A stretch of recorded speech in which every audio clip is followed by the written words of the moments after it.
वाले को जो हाइप मिली थी वैसी हमें दोबारा देखने को नहीं मिली, या उससे पहले भी कोई ऐसा नहीं सुना गया था। आगे तो क्या पता कोई दूसरा हो जाए, पर वो उस समय नेशनल मीडिया में, इंटरनेशनल मीडिया में, मतलब कर्नल किरोड़ी सिंह बैंसला का नाम पूरा भारत जानने लग गया था। और वो तो मैं कभी मैंने बात बताई होगी या नहीं बताई तो बताऊं आपको कि 2014 के आसपास में सिविल सर्विस के जो स्टूडेंट थे, आईएएस का जो एग्जाम देने वाले स्टूडेंट थे, उन लोगों ने दिल्ली में एक आंदोलन चलाया था, सीसेट मूवमेंट चलाया था।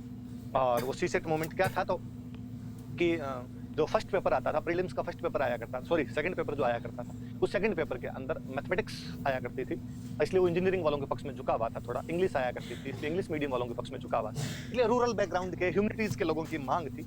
वैसा भी यार हमारा भी ध्यान रखा जाए, आप एक फुटबॉल का मैदान दे रहे हो जिसमें कुछ लोग ऊंचे खड़े हैं, कुछ लोग नीचे खड़े हैं, तो लेवल प्लेइंग फील्ड नाम की भी तो कोई चीज होती है। इसलिए रूरल बैकग्राउंड वाले, हिंदी मीडियम वाले आंदोलन चला रहे थे उस टाइम।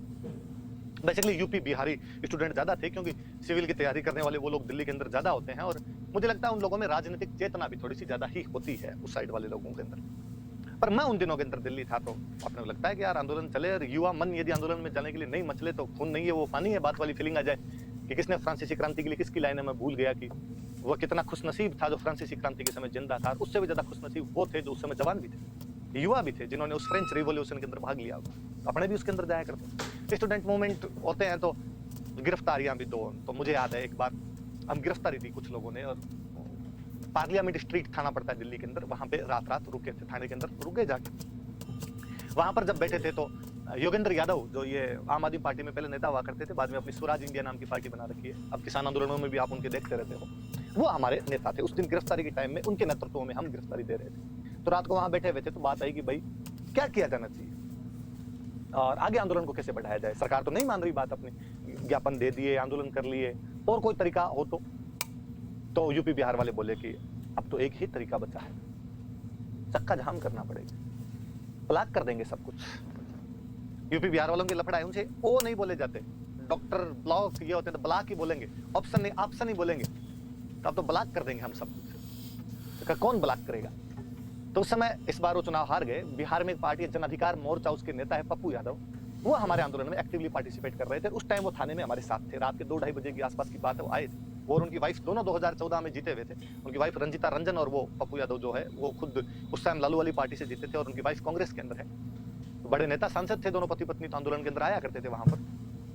तो पप्पू यादव ने कहा कि बिहार तो पूरा हम जाम कर देंगे, कोनो ट्रेन चलेगी नहीं, 24 अगस्त को आपका एग्जाम है, सारा ट्रेन ही नहीं चलने देंगे, स्टूडेंट लोग जब इधर से उधर ही नहीं जा पाएगा तो फिर तो खत्म हो गया ना खेल पूरा।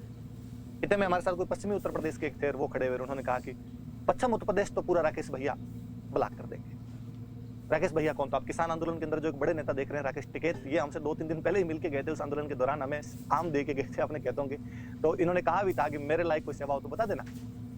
तो उनको याद है कि पश्चिम उत्तर प्रदेश, तो उत्तर प्रदेश नहीं बोला जाता, उत्तर प्रदेश ही बोलेंगे, उत्तर प्रदेश तो पूरा राकेश टिकैत है वो कर देंगे। ठीक है, यूपी बिहार 2 बड़े स्टेट आप बंद करवा रहे हो, और कौन सा स्टेट बंद करवाया जाए, तो राजस्थान भी तो बंद करवाइए। अब राजस्थान का उस दिन वहां पर एक बंदा मैं ही था, एक योगेंद्र जी मान सकते हैं आप। योगेंद्र जी की पूरी एजुकेशन अपने गंगानगर से हुई है, उनकी बीएससी गंगानगर से की हुई। अब योगेंद्र जी इसलिए मेरा थोड़ा यूं रखते भी थे हमेशा कि भाई ये अपने राजस्थान का बंदा है। हम 2 ही थे, ले देख, मैं स्टूडेंट मान लो, पूरा नेता मान लो, और सबकी नजरें मेरी तरफ उठी कि राजूर भाई अब राजस्थान तो बंद करवाना पड़ेगा। ना ना ना ना, शांति प्रिय लोग है, देखो ये चक्का जाम टाइप वाली बातें आपकी साइड में होती होगी, हम ऐसी बातें नहीं करते। मैंने ऐसा कोई आंदोलन देखा भी नहीं हमारे जिसके अंदर ऐसा ये बंद हो जाता हूँ। इतने में एक हमारे झारखंड के नेता हुआ करते थे, वो बोले कितना झूठ बोलते हैं राजवीरा, कैसे नहीं हुआ, ये राजस्थान ने तो सिखाया है कि चक्का जाम कैसे की जाए। अब मेरे दिमाग में नहीं आया कि यार राजस्थान ने कैसे सिखा दिया होगा। नहीं नहीं, ऐसी बात नहीं है, हमारे ऐसा कुछ भी नहीं हुआ। का नहीं, हम अभी पता लगाते हैं। तुम्हारे तो एक नेता है जिनका काम ही चक्का जाम करना है, और वो कभी जब जी में आता है तब चक्का जाम कर देते हैं। मैं यार कौन नेता है ऐसा, कौन कर देता है। मेरे दिमाग में सारे घूम गए उस टाइम जो बड़े बड़े नेता थे अपने। वसुंधरा जी ने कभी ऐसा किया नहीं होगा, अशोक जी ने भी मुझे नहीं लगता कभी कहा होगा रोड के ऊपर चक्का जाम करेंगे। नहीं नहीं यार, हमारा तो ऐसा कभी नहीं हुआ कुछ। साइड में गए 2-2:30 बजे, उन्होंने अपने किसी राजस्थान के दोस्त को फोन करके जगाया, उससे पूछा कि वो कौन नेता है जो तुम्हारे ऐसे कर देता है। उधर से नाम सुनकर मुझे कहा कि हम बताएं कौन है जो पूरा राजस्थान बंद कर सकता है। हाँ, कि कर्नल किरोड़ी सिंह बैंसला बंद कर सकते हैं। अब तो मेरे दिमाग में हाथों आधार है, मगर ये कर्नल साहब का नाम ले रहे थे, अपने दिमाग से आउट हो गया। और मुझे लगता है अपने पश्चिमी राजस्थान के हैं तो इधर यार ध्यान गया नहीं इतने बड़े नेता पर मैंने उनको फिर कहा कि कर्नल साहब को जैसे आप समझ रहे हो वैसे आदमी नहीं है कि यूं अराजक तत्व थोड़ी है जो उठ के कभी आए और आगे कदे कि लो साहब कर दें। उनकी एक वाजिब मांग है, अपनी कुछ समस्याएं हैं, उनको लेकर उनका आंदोलन चलता है और वो लोग करते हैं। पर उस दिन मुझे एक एहसास हुआ, हालांकि उन्होंने मेरी बात को पूरा यूं इग्नोर मारा, उन्होंने कहा कि तुम नहीं, हम करवा लेंगे। पर मुझे एहसास हुआ कि यार कर्नल साहब कितने फेमस हो गए, कितने लोग उनको बाहर जानते हैं। ये तो उनका एक पॉलिटिकल सिस्टम था, हम उनसे सहमत हो सकते हैं, असहमत हो सकते हैं कई बार। मैंने अभी बीच में साल भर पहले जब लॉकडाउन नहीं लगा था, उससे पहले मैंने अखबार के अंदर एक दिन कहीं पढ़ा था, आंदोलन गुर्जरों वाला आपने देखते हैं कि लंबे समय से चला आ रहा है, कभी सरकार मांगे मानती है, नहीं मानती, खूब सारे उसमें दांव पेंच लगे रहते हैं, कभी कोर्ट के अंदर फंस जाते हैं। बीच में भी कर्नल साहब का एक स्टेटमेंट था, अखबार वालों ने ऐसा लिखा था, दिया ही होगा उन्होंने, कि अब गुर्जर समाज को सामाजिक सुधारों की तरफ भी ध्यान देना चाहिए।